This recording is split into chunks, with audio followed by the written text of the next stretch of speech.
بسم اللہ الرحمن الرحیم الحمد للہ کفا وسلام علی عباده الذین اصطفى اما بعد. محترم مولانا ریحان صاحب جو اس مدرسے کے روح رواں ہیں اور اس کالونی کے تمام معزز حضرات اور ہماری ماں اور بہنوں، آج ہم اس 15 اگست کے دن اپنے دیش کا 75واں یوم آزادی منا رہے ہیں. اس موقع پر اس مدرسے کی طرف سے اور میں اپنی طرف سے آپ سب کو بہت بہت مبارکباد پیش کرتا ہوں، اس امید کے ساتھ کہ آپ اس آزادی کی قدر کریں گے. میرے بھائیوں، ہمارے ان ننھے منھے بچوں نے تھوڑے سے وقت میں آزادی کی پوری تاریخ کھول کر ہمارے سامنے رکھ دی، لیکن ظاہر ہے کہ وقت مختصر تھا. اس میں ساری باتیں اشاروں میں ہمارے سامنے تقریباً آ گئی، اس لیے میں اس کی بہت زیادہ تفصیلات کی طرف نہیں جاؤں گا، بلکہ 5 منٹ میں جنگ آزادی کی ایک مختصر تاریخ جو تقریباً ہم فراموش کر چکے ہیں اور ہم بھول چکے ہیں وہ آپ کے سامنے رکھوں گا. جب آپ جنگ آزادی کی تاریخ پڑھتے ہیں تو یہ بات نوٹ کیجئے کہ سب سے پہلے انگریز اس ملک میں 1603 میں آئے تھے، یعنی 17ویں صدی کی شروعات ہو رہی تھی. انگریز یہاں داخل ہوئے تجارت کے راستے سے، اور پھر دھیرے دھیرے وہ ملک پر اپنا تجارتی قبضہ کرنے لگے. اور جو سب سے پہلے جو اسٹیٹ یا جو صوبہ ان کے زیر اثر آیا وہ بنگال تھا. وہاں اس وقت نواب سراج الدولہ صاحب، جن کا تذکرہ ہم پڑھتے ہیں سنتے ہیں، ان کے نانا علی وردی صاحب کی حکومت تھی. ان سے انگریزوں سے تقریباً 3 یا 4 جنگیں ہوئی، اور یہ وقت ہے کب کا؟ 1754 میں علی وردی صاحب کا انتقال ہوا. اس سے پہلے کا آپ یاد رکھیے. ہم اور آپ جو آزادی کی تاریخ پڑھتے ہیں، ابھی جیسے بچوں نے بھی یہ بات واضح کی کہ 1857 سے ہم جانتے ہیں، لیکن آپ اس سے اور پیچھے جائیے، 100 سال پیچھے جائیے. 1754 سے پہلے علی وردی صاحب نے انگریزوں سے جنگ کر کے کئی شکستیں انہیں دے کر کئی علاقوں سے انہیں بھگا دیا. لیکن پھر ان کے انتقال کے بعد نواب سراج الدولہ حکومت کے سربراہ ہوئے تو ان سے بھی یہ برابر جنگ جاری رہی. لیکن اپنوں کی غداری نے وہاں ایک بڑا کام یہ کیا کہ ایک نام بہت سنتے ہیں، میر جعفر اور میر صادق کا. یہ جو میر جعفر تھا یہ وزیر تھا نواب سراج الدولہ کا. اس نے غداری کی اور انگریزوں کے ساتھ مل گیا. پوری اس کی تاریخ میں اس نے گویا سراج الدولہ صاحب کو ایسا دھوکہ دیا کہ نہ صرف یہ کہ ان کی فوج شکست کھائی بلکہ نواب سراج الدولہ بھی شہید کر دیا. یہ 1757 کی بات ہے.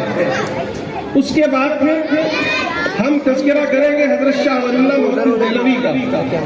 شاید کہ ہم میں سے کچھ لوگ نام نہیں جانتے ہوں گے، لیکن آج پورے ہندوستان میں جتنے مدرسے، جتنے علماء، جتنی حدیث کی کتابیں پڑھائی جاتی ہے، حدیث پڑھائی جاتی ہے، قرآن ہے، قرآن کے ترجمے ہیں، ان سب کا سلسلہ حضرت شاہ ولی اللہ تک پہنچتا ہے.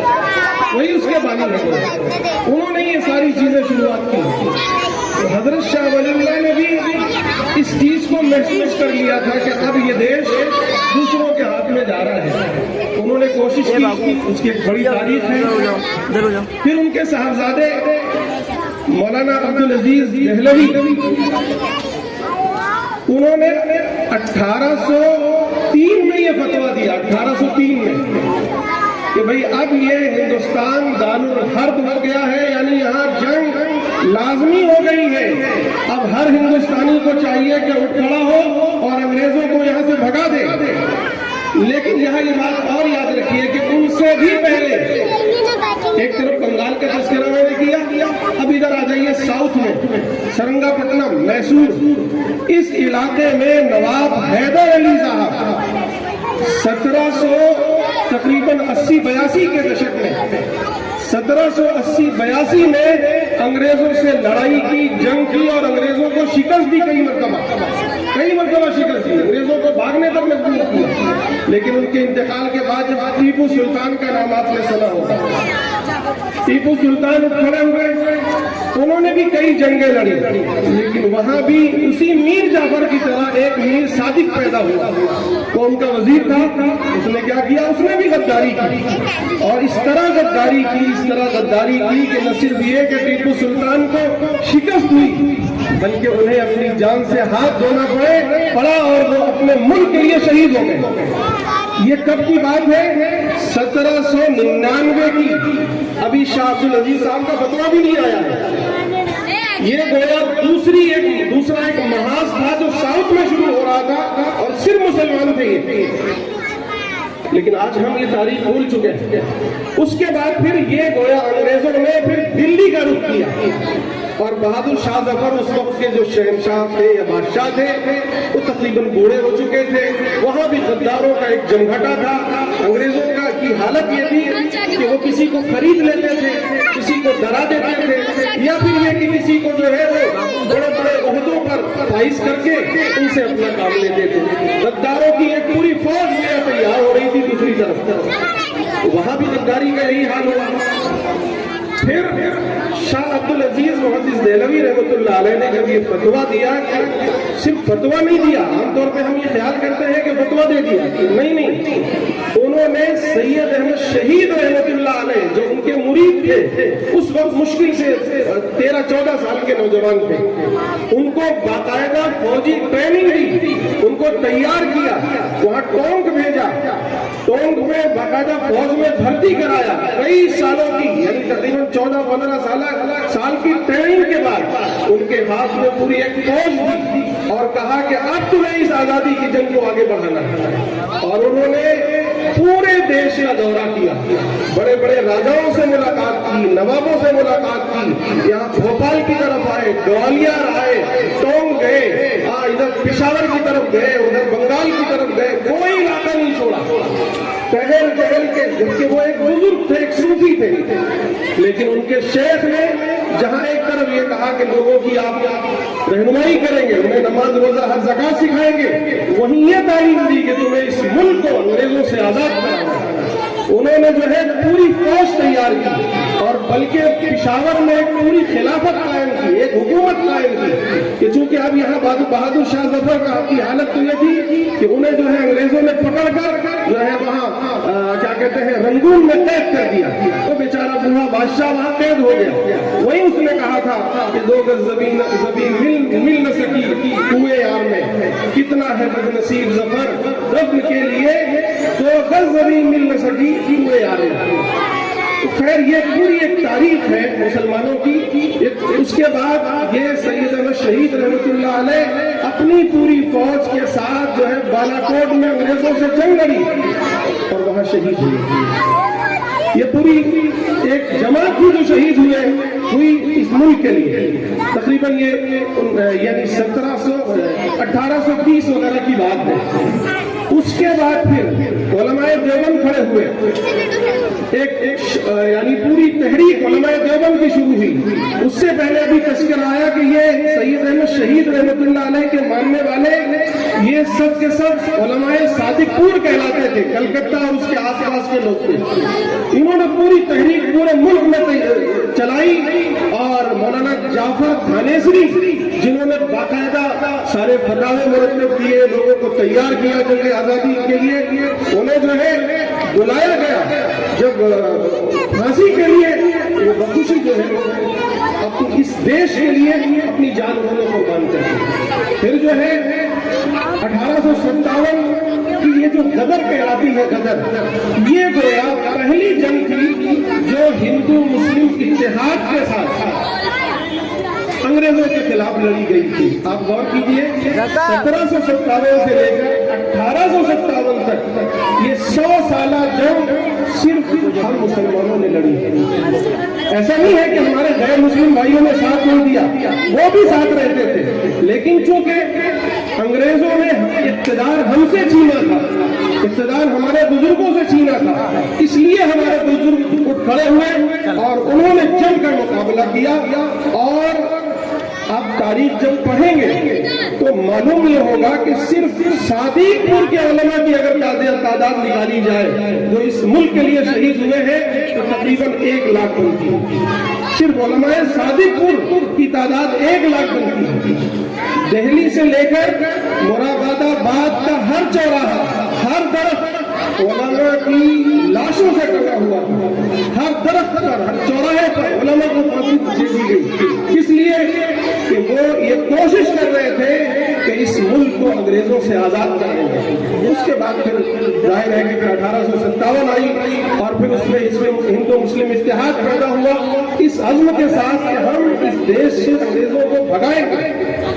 और फिर पूरी तारीख वहां से जो बनती है तो फिर एक तरफ जो है उलमाए देवबंद आते हैं, मौलाना हुसैन अहमद मदनी है, मौलाना कासिम नानोतवी है, मौलाना उबैदुल्लाह सिंधी है, हाफिज अहमद शहीद है, मौलाना मुहाजिर मक्की है। यानी एक पूरी तारीख है उलमाए किराम की जो इस मुल्क के सबसे बड़े बड़े उलमा थे, लेकिन उन्होंने इस मुल्क की आजादी के लिए पूरी कोशिश की। कोई शहीद हुआ, कोई जेलों में कैदो बंद की सोबतें बर्दाश्त की, किसी को फांसी दी गई और किसी को काला पानी की सजा दी गई। ये पूरी तारीख है जो हमें पढ़नी चाहिए। उसके बाद फिर वो दौर आया कि जब अली बिरादरान यानी हम मौलाना मोहम्मद अली जौहर और मौलाना उनके भाई जो है खड़े हुए, उन्होंने जो है खिलाफत तहरीक शुरू की और उसमें गांधी जी जो साउथ अफ्रीका में रहा करते थे वहां से उनको बुलाया गया कि सर आप चलिए, आपके बगैर ये हमारी आजादी अधूरी है, क्योंकि जब तक हिंदू मुस्लिम एक नहीं होंगे, यहाँ की आवाम खड़ी नहीं होगी, उस वक्त तक ये मुल्क आजाद नहीं हो सकता। गांधी जी आए और गांधी जी, मौलाना मोहम्मद अली जौहर, मौलाना अबुल कलाम आजाद, मौलाना हुसैन अहमद मदनी और अशफाकुल्लाह खान और फिर भगत सिंह और फिर गफ्फार खान, किसका नाम लिया जाए, तो सब उठ खड़े हुए और इस मुल्क से अंग्रेजों को भगा कर दम लिया। उन्होंने गोया ये कसम खा ली थी कि सरफरोशी की तमन्ना अब हमारे दिल में है, सरफरोशी की तमन्ना अब हमारे दिल में है, देखना है जोर कितना बाजुए कातिल में। यानी ये तय कर लिया था, देखना है कितना जोर है, कितनी गोलियां चलाओगे, कितने बम बरसाओगे, कितने बुलडोजर मारोगे, कितनों को कैद करोगे, कितनों को फांसियां दोगे, लेकिन ये मुल्क तुम्हें छोड़कर जाना पड़ेगा। और फिर वो नतीजा आया कि हम सब ने 1947 में इस मुल्क को आजाद होते देखा है। आज हम और आप, मेरे बच्चों, मेरी माँ और बहनों, मेरे भाइयों, गौर करो, आज हम आजादी की सांस ले रहे हैं। आज मैं यहाँ खड़े होकर आपसे बातें कर रहा हूँ। वो जमाना था कि अगर कोई मौलाना, कोई कायद, कोई जंग आजादी का मुजाहिद इस तरह खड़े होकर बात कर ले तो उसे उठाकर कैद कर दिया जाता था या उसे फांसी दे दी जाती। ये सूरत हाल थी। ऐसी सूरत हाल से हम सब ने मिलकर, याद रखिए, आज मैं यहाँ से ये पैगाम देना चाहता हूँ कि कुछ शर पसंद है, कुछ शैतानी ताकतें हैं, यानी वो कहिए कि अंग्रेजों के एजेंट हैं जिन्होंने हमें गुलाम बनाया था और हमें ये गोया एक उसूल था उनका, डिवाइड एंड रूल, बांटो, इन्हें अलग अलग करो और इन पर हुकूमत करो। वही पॉलिसी आज ये अंग्रेज के कुछ जो है कारिंदे या ये कहिए कि उनके गुलाम, जिनके जहन आज भी अंग्रेजों के गुलाम है, वो ये चाहते हैं कि ये मुल्क वो والا محبت نہ وہ والا ملک نہ ہو جو مولانا ابوالکلام آزاد کا ملک تھا، جو گاندھی جی کا ملک تھا، جو بھگت سنگھ کا ملک تھا، جو اشفاق اللہ خان کا ملک تھا، جو خان عبد الغفار خان کا ملک تھا، جو شاہ ولی اللہ کا ملک ہے۔ یعنی وہ نہیں چاہتے ہیں کہ آج ہمارے درمیان محبت اور بھائی چارہ قائم ہو۔ اس کے لیے ہو کیا رہا ہے کہ اس پوری جنگ آزادی کو یہ کہا جا رہا ہے کہ کچھ چند لوگوں نے یہ اتنا بڑا ملک جہاں بنگلہ دیش بھی تھا، پاکستان بھی تھا اور ہندوستان بھی تھا، اتنا بڑا ملک، یہ 10-15 نام جو ہم گنتے ہیں، کیا ان کی وجہ سے صرف آزاد ہو جائے گا؟ یہ تو عقل میں آنے والی بات نہیں ہے۔ میرے بھائیوں، اس ملک کو اگر ایک لفظ میں کہا جائے تو یہ کہہ سکتے ہیں کہ ہم نے آزاد کیا۔ میں ہم کا ترجمہ کرتا ہوں، ہم کیا ہے؟ ہا سے ہندو، میم سے مسلمان، گویا ہم نے آزاد کیا ہے، ہم سب نے مل کے آزاد کیا ہے۔ یہ سب کا ملک ہے جہاں ایک طرف ہمارے ہندو بھائیوں کی بڑی قربانیاں ہیں، ہم انہیں سلوٹ کرتے ہیں، انہیں سلام کرتے ہیں۔ اسی طرح ہمارے سکھ بھائیوں کی بھی قربانیاں ہیں، ہم انہیں بھی سلام کرتے ہیں۔ ہمارے عیسائی بھائیوں کی بھی قربانیاں ہیں، ہمارے دلت بھائیوں کی بھی قربانیاں ہیں، ہمارے نوابوں کی، ہمارے عام انسانوں کی، ہمارے علماء کی، سب کی ہے، اور مسلمانوں کی بھی بڑی قربانیاں ہیں۔ ہم سب کو، ان تمام مجاہدین آزادی کو، تمام شہداء کو آج اس اسٹیج سے سلام پیش کرتے ہیں، انہیں گلہائے عقیدت پیش کرتے ہیں کہ اللہ تعالیٰ ان سب کو خوش رکھے، ان سب کی قبروں کو نور سے بھر دے۔ انہوں نے ہماری آزادی کے لیے اپنی جانیں قربان کر دی۔ اور بھائیوں، ملک آزاد ہو گیا، لیکن یہ 75 سال گزرے، کس حال میں گزرے، اس کا تھوڑا سا جائزہ کہ آج دیش ہمارا کہاں ہے، اس کی طرف توجہ دینے کی ضرورت ہے۔ دیش کہاں ہے؟ وہ ایک شاعر نے کہا تھا کہ جسم آزاد ہو گئے لیکن ذہن آزاد ہو تو بات ذہن آزاد ہونے چاہیے۔ آج ہم انگریزوں سے جسمانی اعتبار سے آزاد تو ہو گئے، لیکن ذہن کہیں نہ کہیں ہمارا ان کا غلام ہے۔ اس لیے آج ہم ان کی باتیں کرتے ہیں، ان کے نقش قدم پر چلتے ہیں۔ ہمیں چاہیے کہ ہم اس پورے ملک کی جو آزادی ہے اس کو واقعی آزاد کریں۔ آزادی کا مطلب یہ نہیں ہے کہ صرف 15 اگست کو ہم جھنڈے پھہرا لیں، تقریریں کر لیں، اتسو منا لیں۔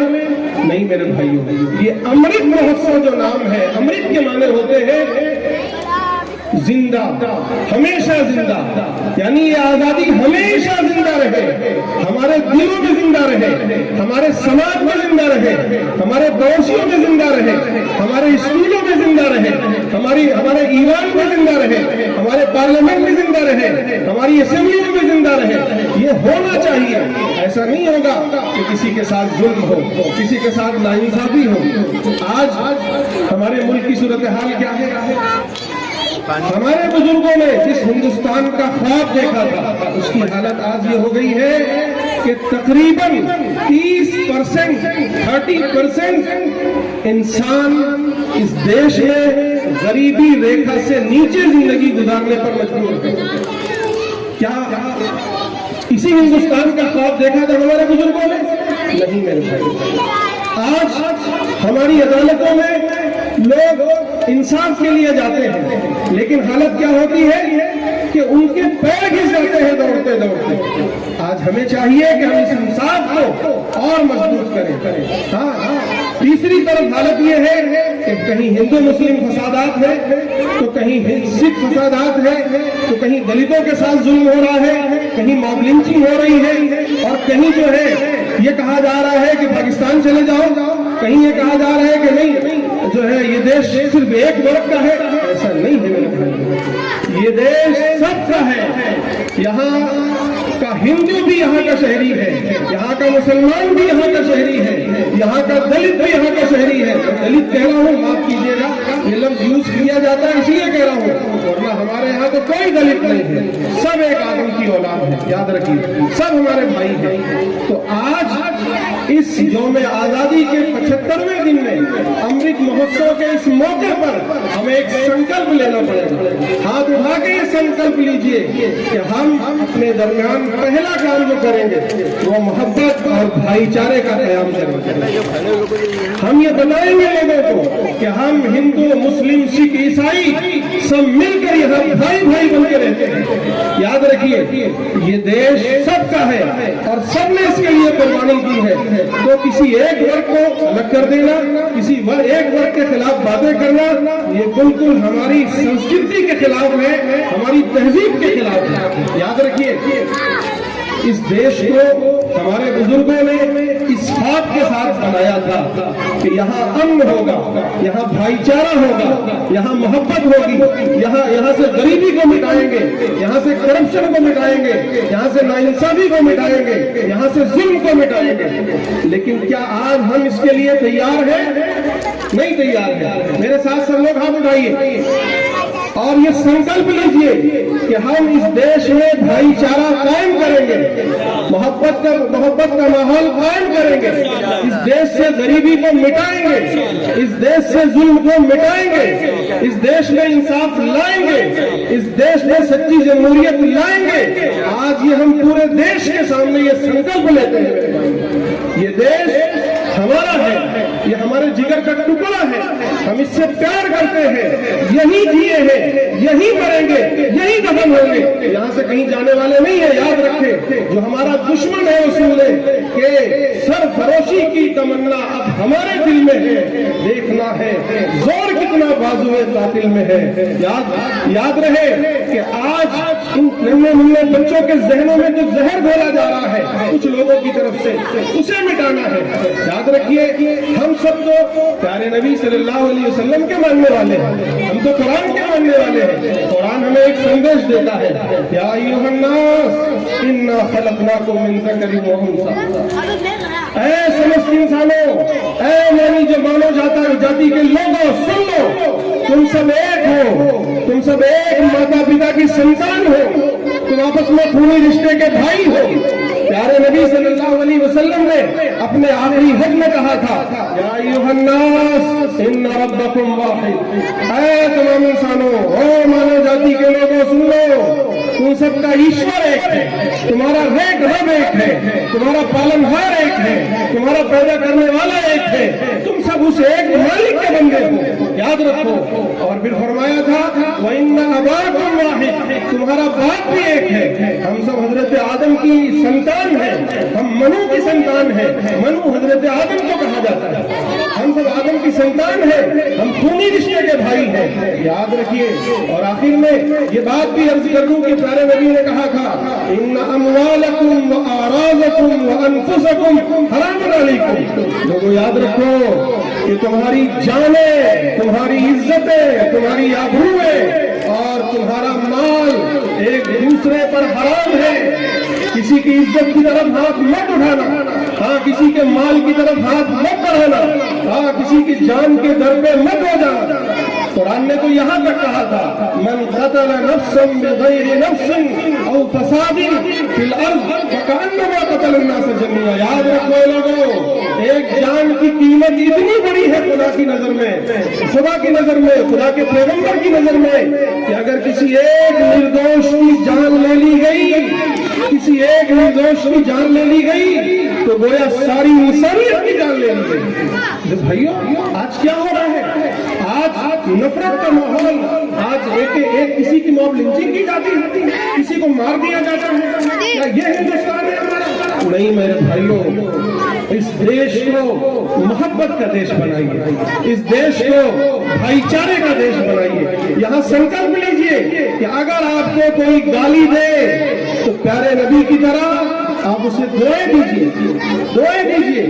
अगर आपको कोई पत्थर मारे तो आज इस संकल्प लीजिए कि हम उसे फूल बरसाएंगे। अगर आप से कोई नफरत करे तो उससे मोहब्बत करेंगे, उसे सीने से लगाएंगे कि तू मेरा भाई है, तू गैर नहीं है, तू मेरा भाई है। तुझे क्या हो गया है? तुझे शैतान ने बहका दिया है, तुझे किसी और ने बहका दिया है? तो भाइयों, बहुत लंबी गुफ्तगू हो गई। मुख्तसर ये कि ये आज़ादी बड़ी कुर्बानियों के बाद हासिल हुई।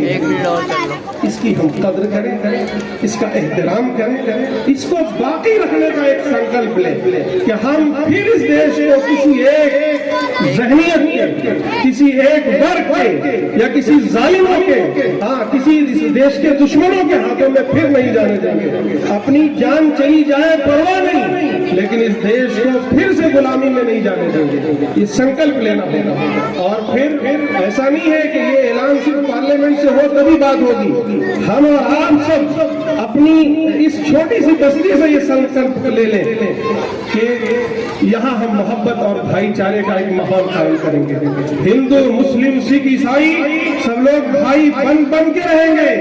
कभी कोई झगड़ा हो जाए, किसी से कोई गलती हो जाए तो आपस में मिल के उसके समझा लेंगे, सुधार लेंगे, सुलह कर लेंगे, क्योंकि हम सब एक ही देश के रहने वाले हैं, एक ही पानी पीने वाले हैं, एक ही हवा में सांस लेने वाले हैं, एक ही छत के नीचे रहने वाले हैं। हम कहां से दुश्मन हो गए? नहीं मेरे भाई, हम सब भाई भाई हैं। ये संकल्प। नंबर 2, इस पूरे देश को, अभी जैसे हमारे मौलाना ने बात की कि इस पूरे देश को, ये जो हमारे वजीर आजम साहब ने स्वच्छ अभियान चलाया है, तो जाहिर है कि ये वजीर आजम का काम थोड़ी है मेरे भाइयों, ये मेरा आपका काम है। आज हमारी कॉलोनी की क्या हालत है देखिए, कहीं से गुजरना मुश्किल होता है। किसी बिल्डिंग से नीचे से जाते रहिए तो पता नहीं होता है कि कौन फूल बरसा दे, कौन सा फूल बरसा दे पता ही नहीं होता है। फिर ये कपड़ों में वो रंगीनियां नजर आती है। क्या यही है आजाद हिंदुस्तान के लोग? क्या इसी हिंदुस्तान का सपना देखा था गांधी जी ने, मौलाना अबुल कलाम आजाद ने, शाह वलीउल्लाह ने, सैयद अहमद शहीद ने, टीपू सुल्तान ने? यही टीपू सुल्तान ने तो यहाँ तक कहा था मेरे भाइयों कि उनका मशहूर कौल है ना कि शेर की एक दिन की जिंदगी गीदड़ की 1000 साल जिंदगी से बेहतर है। मौलाना मोहम्मद अली जौहर ने मेस कॉन्फ्रेंस लंदन में जाके कहा था कि लोगों, मुझे या तो आजादी दे दो, आज मैं यहाँ से आजादी लेकर जाऊंगा, या फिर गुलाम मुल्क में वापस नहीं जाऊंगा। मुझे 2 गज जमीन दे दो, मेरी यही कब्र बनेगी, मैं वापस गुलाम देश में नहीं जाऊंगा। आज हम गुलाम बना रहे हैं मेरे भाइयों। सफाई की बात, शिक्षा की बात कर लेते हैं थोड़ी सी मेरे भाइयों। आज हमारे देश का तकरीबन 70 या 60% तबका वो है जो शिक्षा से वंचित है। शुरू तो करता है लेकिन आगे तक नहीं जा सकता, तालीम नहीं हो पा रही है। तो इस कम से कम इस कॉलोनी की सतह पर हमारी माँ, बहनें और भाई सब ये संकल्प लें कि कोई बच्चा ऐसा नहीं होगा जो स्कूल नहीं जाएगा। सब बच्चों को स्कूल भेजेंगे, सब बच्चों को स्कूल भेजेंगे, और साथ ही साथ धार्मिक शिक्षाएं भी देंगे। जो जिसका धर्म है वो दे। आमतौर पे हम समझते हैं कि धर्म की बात करेंगे तो नफरत फैलेगी। नहीं मेरे भाइयों, अगर धर्म को हम अच्छी तरह जान लें तो धर्म ही मोहब्बत की बुनियाद है। मैंने कहा कुरान का पहला शब्द है अल्हम्दुलिल्लाह रब्बिल आलमीन। सारी प्रशंसाएं, सारी तारीफ उस मालिक के लिए है जो सबका रब है, हम सब उसके बंदे हैं। हाँ, एक माँ बाप की संतान, ये धर्म सिखा रहा है, कोई और नहीं सिखा रहा। ये चंद बातें थी, आपसे अर्ज की गई।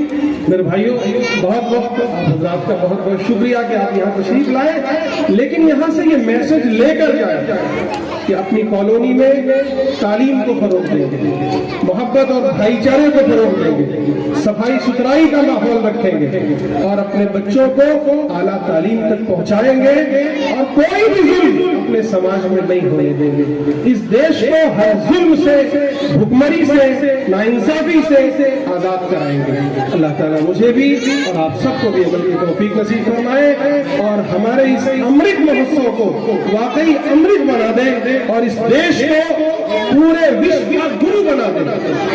हमारे यहाँ बात की जाती है ना, विश्व गुरु बनाना इस देश को। हाँ यार, संकल्प लो, हम इस देश को विश्व गुरु जाहिर है विश्व गुरु बनाने के लिए हमें बनना पड़ेगा। ये देश विश्व गुरु बनने की सलाहियत रखता है, ये पूरी दुनिया का गुरु बनेगा, लेकिन जब हम संकल्प लेंगे, हम में से एक एक शख्स संकल्प लेगा और उसके लिए कोशिश करेगा, और ये सब चीजें बगैर मोहब्बत के, बगैर तालीम के, बगैर भाईचारे के नहीं हो सकता। अल्लाह ताला